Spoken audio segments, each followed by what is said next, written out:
You are now listening to Mark's Unexplained World by Mark the Medium, available on YouTube and most other podcast platforms.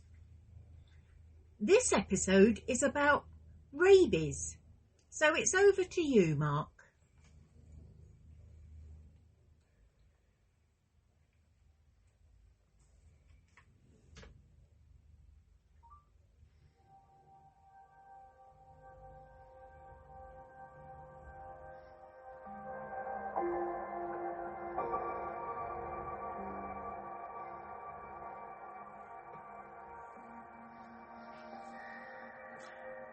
Rabies was historically referred to as hydrophobia, or otherwise known as the fear of water. This fear is due to the symptoms of panic experienced when the patient is presented with any liquid to drink. It is a viral disease that causes encephalitis, or swelling in the brain, both in humans and other mammals. As well as the fear of water, symptoms can include fever, nausea, vomiting, violent movements, uncontrolled excitement, confusion, and the loss of consciousness, along with the inability to move parts of the body, with the results of catching rabies virtually always leading to death. The time period between contracting the disease and the start of symptoms is usually 1 to 3 months, but can vary anything from less than a week to more than a year, depending on the time period and distance the virus must have travelled along the peripheral nerves to reach the central nervous system of the body. Rabies causes around 59,000 deaths worldwide per year, which breaks down to about 40% of the deaths being children, who are all under the age of 15. It is now classified as a neglected tropical disease. Greetings, Unexplainers. Thank you for tuning in once again to listen to this disease-travelling episode of Mark's Unexplained World. My name is Mark Hughes. I'm a psychic medium, a ufologist, and a true crime buff. And just to give you a better idea of who I am and what I do, every Monday night I do a podcast on the various subjects under the Unexplained banner.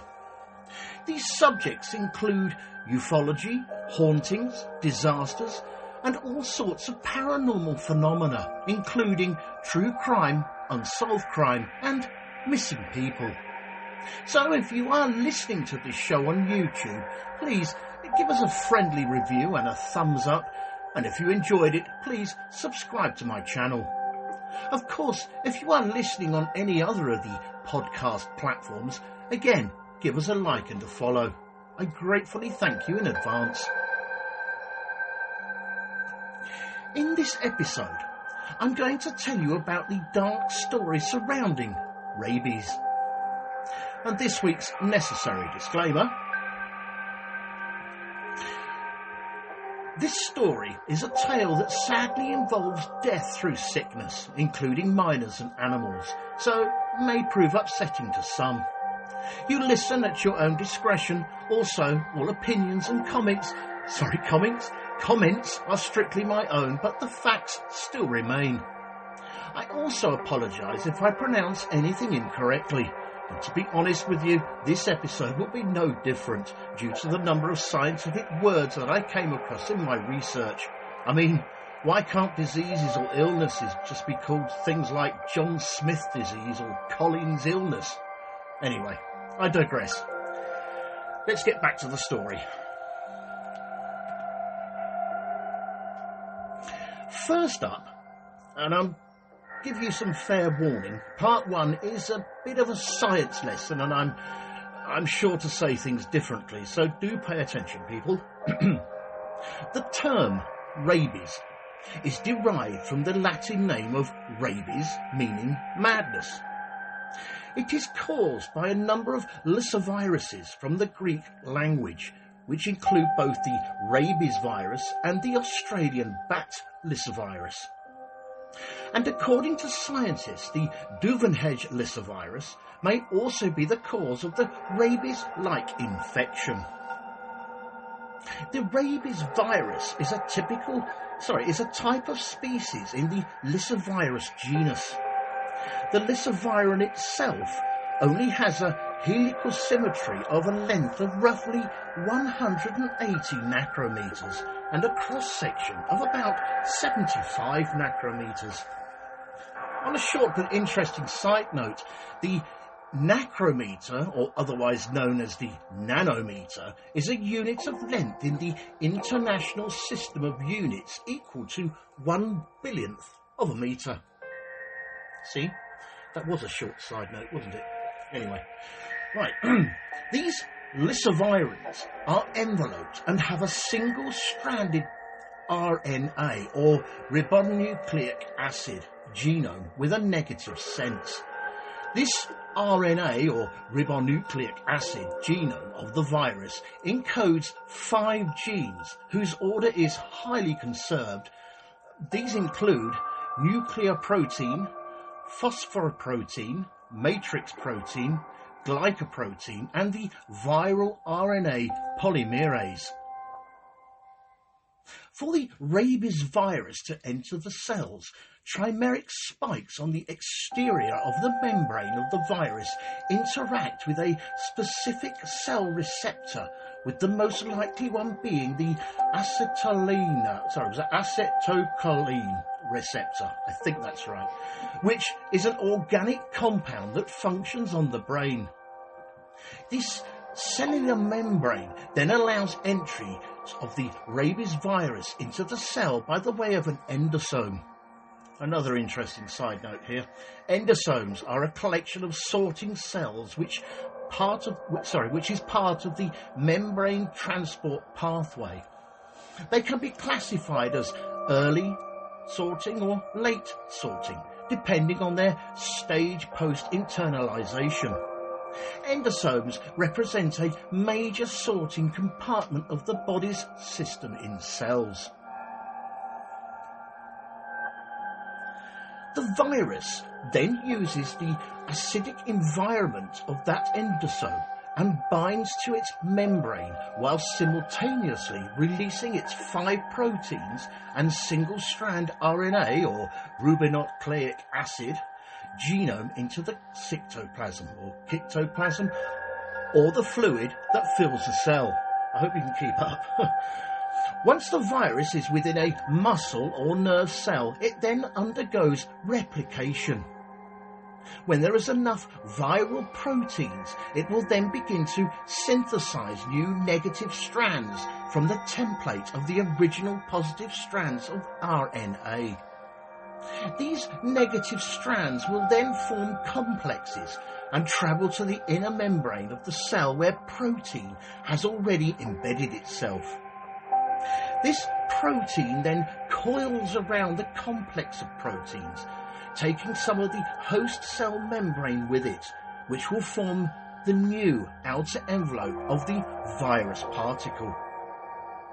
The rabies virus then buds and grows from this cell.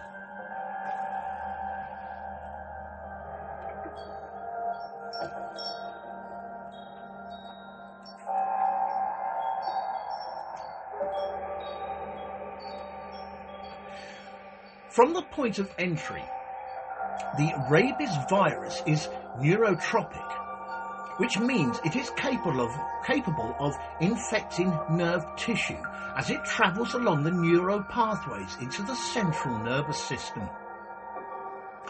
The virus is also pretty clever in that it usually grows by first infecting muscle cells close to the site of the infection, because doing this enables it to replicate without being noticed so much by the host's immune system. Once enough of the virus has been replicated, it then travels through the nerve cell axon within the body, and once it reaches the cell body, it then travels rapidly to the central nervous system and eventually reaches the brain. On another interesting side note, an axon or nerve fibre is a long, slender projection of nerve cell or neuron in vertebrates that typically conducts the electrical impulses known as action potentials away from the nerve cell body. The function of the axon is to transmit information to different neurons, muscles and glands. A single axon, with all its branches taken together, can target multiple parts of the brain and generate thousands of synaptic terminals. After the brain is infected, the virus will then travel centrifugally to the autonomic nervous system, eventually migrating to the salivary glands, where it is ready to be transmitted to the next host. After this first short break, in part 2, we will look at the rabies virus transmission and some of the signs and symptoms of the infection.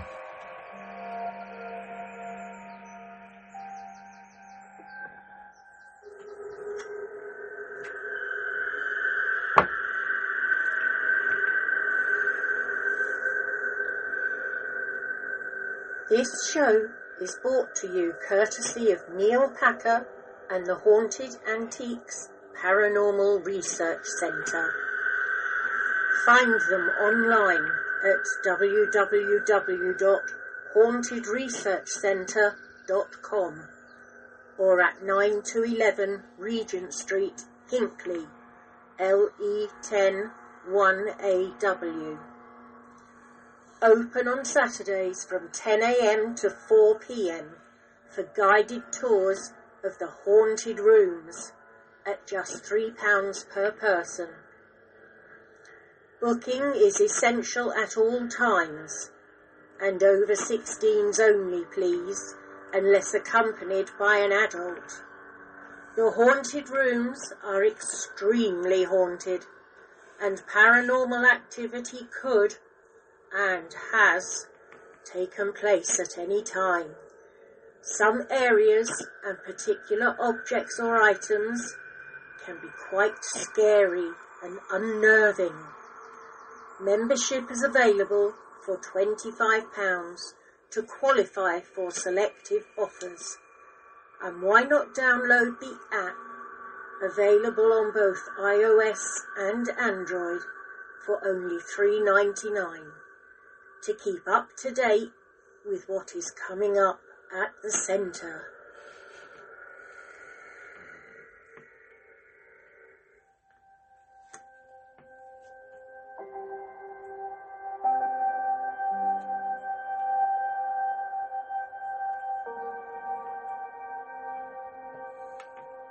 Rabies has been known since around 2000 BC.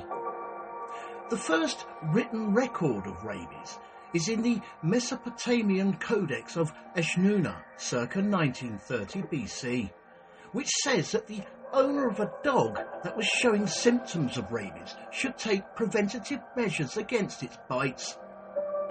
The first recorded case of rabies that caused deaths in both dogs and humans is found in the Mosaic Usmuna Code of Babylon in 2300 BC. And in ancient Greece, rabies was apparently caused by Lyssa, who was the spirit of mad rage.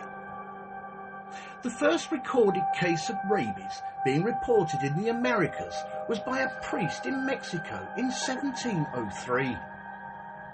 And in the 1st century AD, the Roman scholar Celsus correctly suggested that rabies was transmitted by the saliva of a biting animal.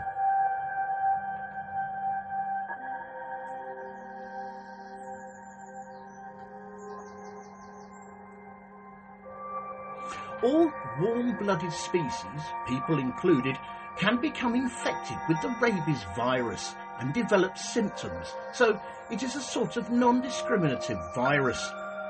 Birds were first artificially infected with rabies in 1884. However, these infected birds were largely, if not wholly, asymptomatic, meaning that they showed no symptoms and soon recovered, with other species of birds developing rabies antibodies after feeding on rabies-infected mammals. So it is safe to say, or unsafe to say, depending on your point of view of course, that most animals can be infected with the virus and then transmit the disease to humans.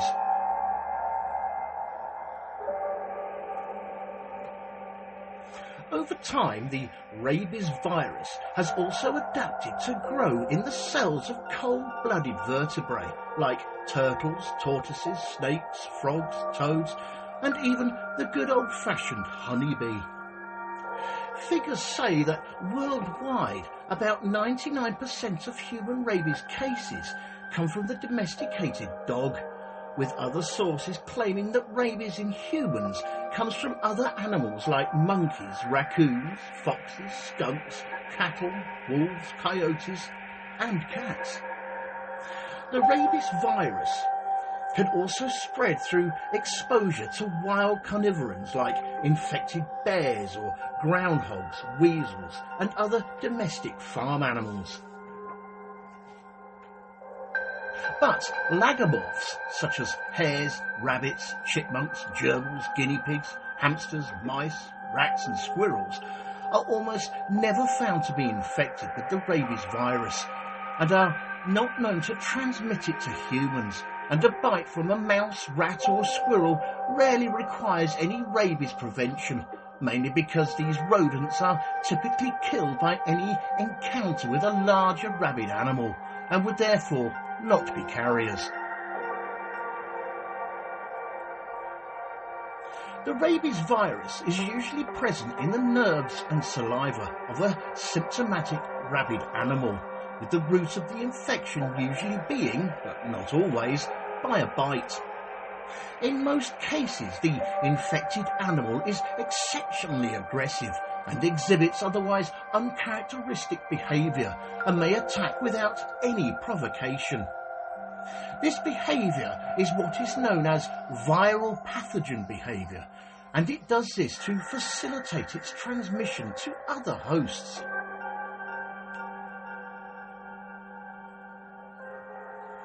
After a person has been infected by a bite, the rabies virus then enters the peripheral nervous system.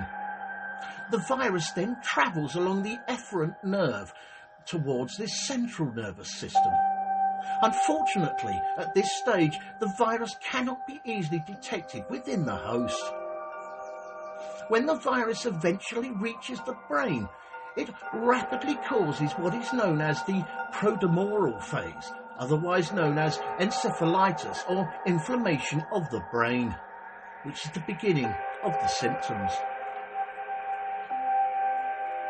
In some cases, rabies may also inflame the spinal cord, producing transverse myelitis, or TM for short, which is a rare neurological condition wherein the spinal cord gets inflamed. Once the patient becomes symptomatic, treatment is almost never effective.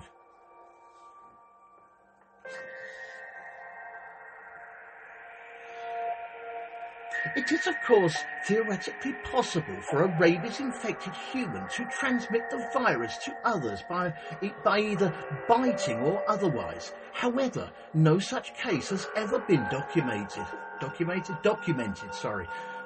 This is mainly because infected humans are usually hospitalised and all necessary precautions against any infection spreading have already been taken. I suppose I should point out here, in case any of you listeners were wondering, from what I have read, any casual contact, such as touching a person with rabies or contact with non-infectious fluid or tissue, meaning urine, blood or faeces, does not constitute an exposure and does not require any post-exposure prevention. However, I suppose I should also point out here at this stage that as the rabies virus is present in both sperm and vaginal secretions, it might be possible for rabies to spread through sex.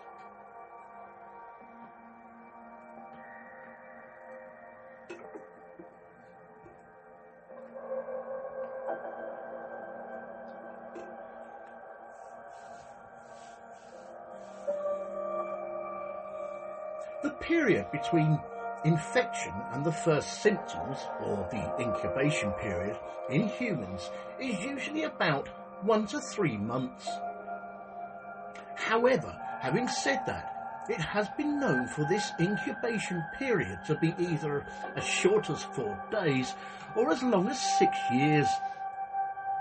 This all depends, of course, on 3 factors: the location, the severity of the wound, and the amount of virus introduced to the body. The initial symptoms of the rabies virus are pretty non-specific, with things like a mild fever and/or a headache. As the rabies virus progresses through the body, it starts to cause inflammation of the brain and the meninges. Time for an interesting side note here, I think. In anatomy, the meninges are the 3 membranes that envelope the brain and the spinal cord, with its primary function being to protect the central nervous system. Injuries involving the meninges can result in a hemorrhage or a localized bleeding outside the blood vessels.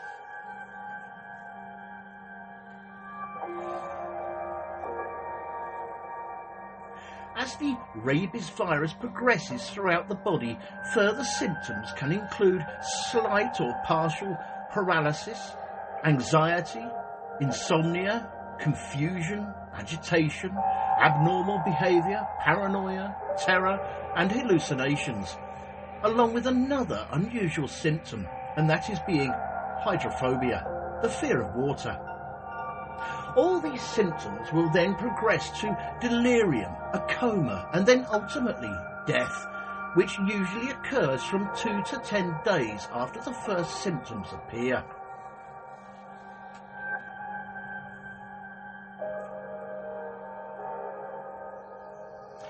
I want to take a closer look at the symptom of the fear of water. From what I have read, it appears that throughout history, rabies has occasionally been referred to as hydrophobia. This condition seems to refer to a set of symptoms that manifest themselves during the later stages of the rabies infection, in which the person not only has difficulty in swallowing, but also shows signs of panic when presented with liquids to drink, and so consequently cannot quench their thirst. So, because of this lack of water in the body, the saliva production is greatly increased, and consequently any attempts to drink, or even the intention or suggestion of a drink, may cause excruciatingly painful spasms of the muscles in the throat and larynx. And since the infected individual cannot swallow saliva or water, the rabies virus has a greater chance of being transmitted, mainly because it multiplies and accumulates in the salivary glands, which can then be transmitted through biting. It's a clever little bugger, isn't it? You can say that again. It's a clever little bugger, isn't it? This fear of water, or hydrophobia, is commonly associated with what is known as furious rabies, which affects about 80% of rabies-infected people around the world. This furious rabies causes irrational aggression in the host, which aids in the spread of the virus through animal bites, with the foaming at the mouth effect, so also being the cause of the accumulation of saliva. This foaming of the mouth effect is also commonly associated within public perception of popular culture. The remaining 20% of people with the virus may experience a paralytic form of rabies that is marked by muscle weakness or loss of sensation and paralysis, with this form of rabies not usually causing any fear of water.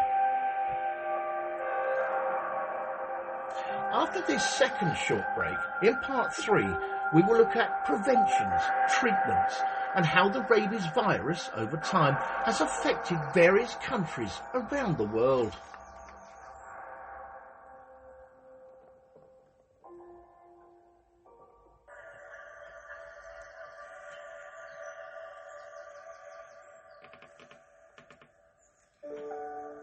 Fright Nights was established in 1999 as the first company in the world to offer overnight ghost hunt experiences to the general public, pioneering paranormal events since the last century.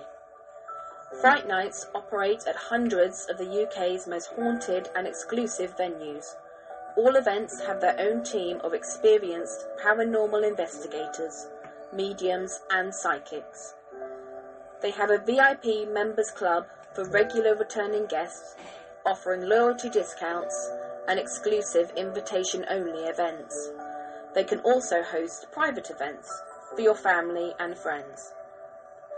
You can contact them on 07 852 998 628 or email them at office@frightnights.co.uk, or take a look at their website at www.frightnights.co.uk, where you can see the many locations they investigate and learn about them and the opportunities they have available.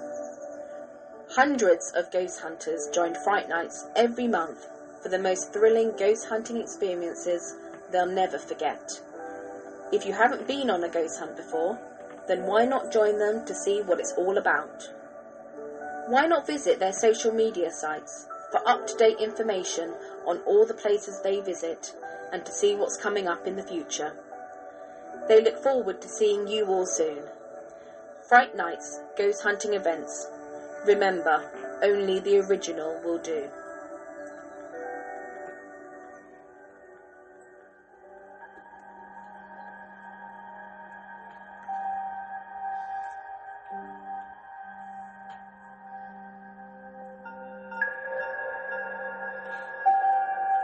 Almost all human exposure to the rabies virus used to be fatal, until a vaccine was developed in 1885 by the chemist and microbiologist Louis Pasteur and the French physician and bacteriologist Émile Roux, with the original vaccine being harvested from infected rabbits from which the rabies virus in the nerve tissue was weakened by allowing it to dry for 5 to 10 days.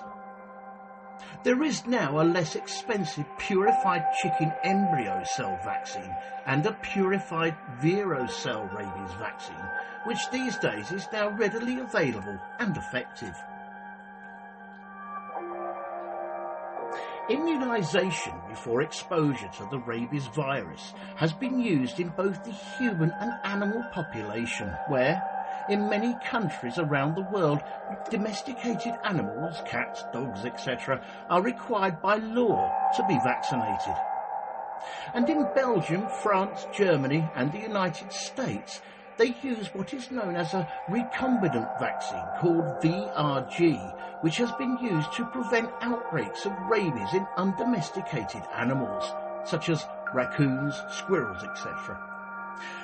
And on an interesting side note, did you know that on the 28th of September every year it is World Rabies Day? No, I did not. Is it? Oh yes, it is. Apparently, World Rabies Day is an international awareness campaign coordinated by the Global Alliance for Rabies Control, which is a non-profit organisation with the headquarters being in the United States. The date of the 28th of September is chosen because it is the anniversary of the death of Louis Pasteur, who, with the collaboration of his colleagues, developed the very first rabies vaccine.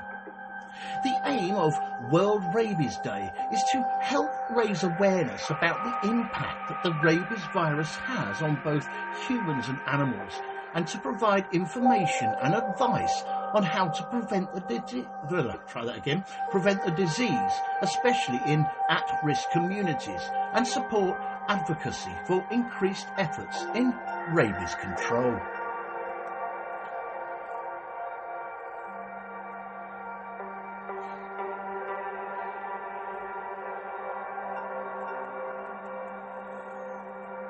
Treatment after the exposure to the rabies virus can prevent the disease if it is given to the patient within the first 10 days, with the rabies vaccine being 100% effective when it is given before any symptoms of rabies appear. There are more than 15 million people worldwide every year getting vaccinated after any potential exposure. As I mentioned earlier, once the rabies virus develops, death is pretty much certain to follow. So the best course of treatment is palliative care in a hospital setting with large doses of good old-fashioned painkillers and sedatives in preference to physical restraint.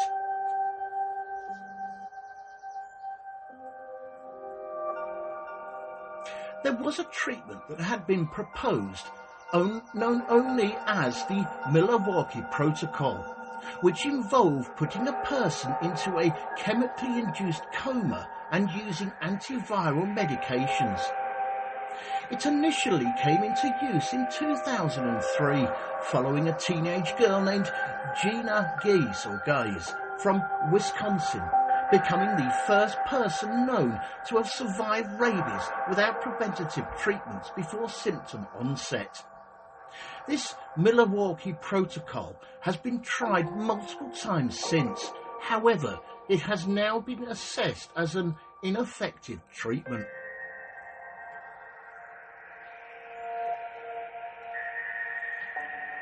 In 2010, an estimated 26,000 people died from the rabies virus, which is down from the 54,000 in 1990, with the majority of deaths occurring in Asia and Africa.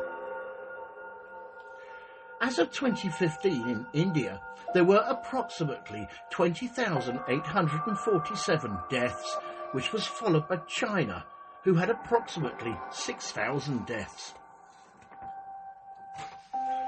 Also in 2015, a collaboration between the World Organization of Animal Health, Food and Agricultural Organization of the United Nations, and the Global Alliance for Rabies Control have a goal of eliminating all deaths from the rabies virus by the year 2030.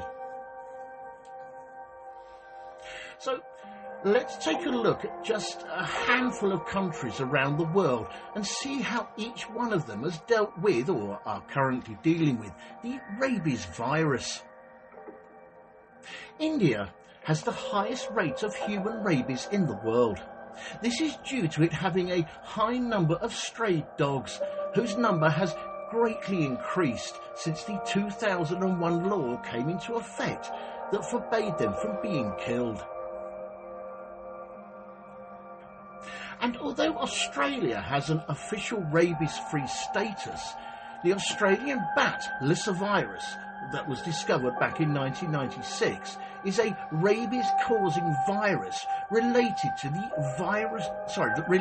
the rabies virus, which is prevalent in the Australian native bat population. And on an interesting side note, the Australian bat lyssavirus, or otherwise known as the ABLV, is an enzootic virus closely related to rabies. It was first identified in a 5-month-old juvenile bat called the black flying fox collected near Ballina in northern New South Wales, Australia, in January 1995 during a national surveillance programme for the recently identified Hendra virus. The Australian bat lyssavirus is the 7th member of the genus Lyssavirus, which includes the rabies virus and the only lyssavirus member present in Australia.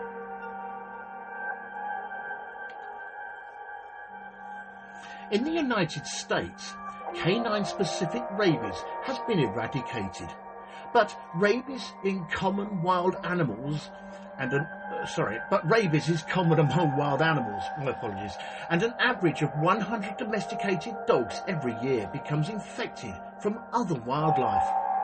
From 1960 to 2018 in the United States, a total of 125 human rabies cases were reported, with 36 victims attributed to dog bites during international travel.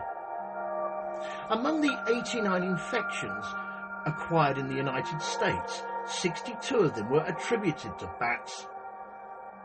The most recent rabies death in the United States was in the November of 2021, where a Texas child was bitten by a bat in the late August that same year, and due to his parents failing to get him any treatment, he sadly died less than 3 months later.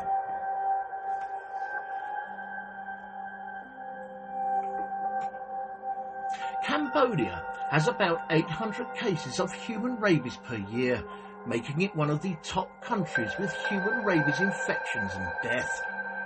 From what I have read and researched, much of this falls down to the lack of animal care. Cambodia has literally hundreds and thousands of rabies-infected animals, yet very little animal surveillance, and very few laws requiring pets and other household animals to be vaccinated. Cambodia is considered a wealthy nation, with the funds available for combating rabies and vaccinating all consenting citizens. But, to be fair, during the recent years, Cambodia has improved significantly in their human rabies medical practices, with clinics all over the country being made with treatments and vaccinations on hand, as well as rabies-related education in the school classroom. However, unfortunately, they are still lacking in terms of animal surveillance and treatments, which leads to the virus bleeding into Cambodia's surrounding countries.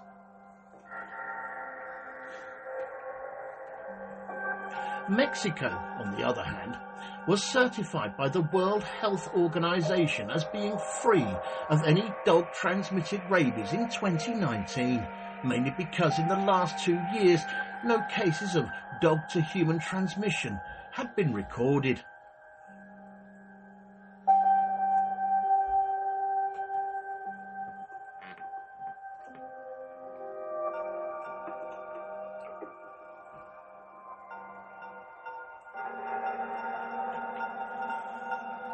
There was a time when it was not uncommon for a person who had been bitten by a dog, who was merely suspected of being a rabies carrier, would commit suicide. I mean, let's face it, it was probably thought as the lesser of two evils. And there was also a time when the attachment of the tongue was cut out of the still living patient's mouth and removed, as this was where the rabies virus was thought to originate. However, and with much relief to some patients I should imagine, this practice soon stopped when the true discovery of the actual cause of rabies was found. In 1885, chemist and microbiologist Louis Pasteur's nerve tissue vaccine was successful and was, over time, progressively improved to reduce the rabies virus side effects.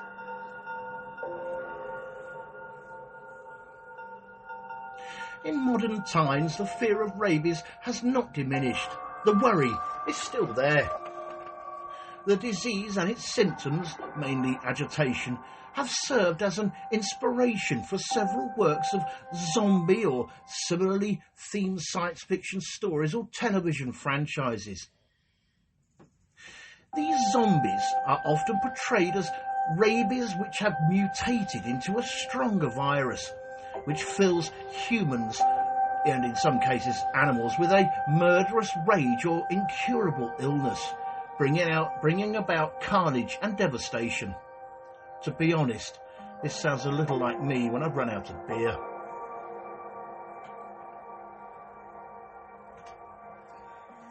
Thank you all for taking the time out to listen to this episode of Mark's Unexplained World. In our next episode, show number 96, we are going to be looking at the Boston molasses disaster of 1919. The Boston molasses disaster occurred on Wednesday the 15th of January in the year 1919 in the North End neighbourhood of Boston, Massachusetts. A large storage tank filled with 2.3 million US gallons of molasses, weighing approximately 12,000 metric tons, burst, and the resultant wave of molasses rushed through the streets in an estimated 35 miles per hour, killing 21 people and injuring 150. The event entered local folklore, and residents reported for decades afterwards that the area still smelled of molasses on hot summer days.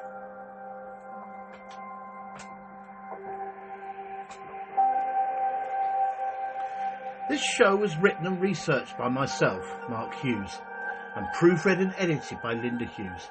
The pronunciations of all the names and the silly scientific names for all the diseases and goodness knows what else and human body parts and places, though, was all mine.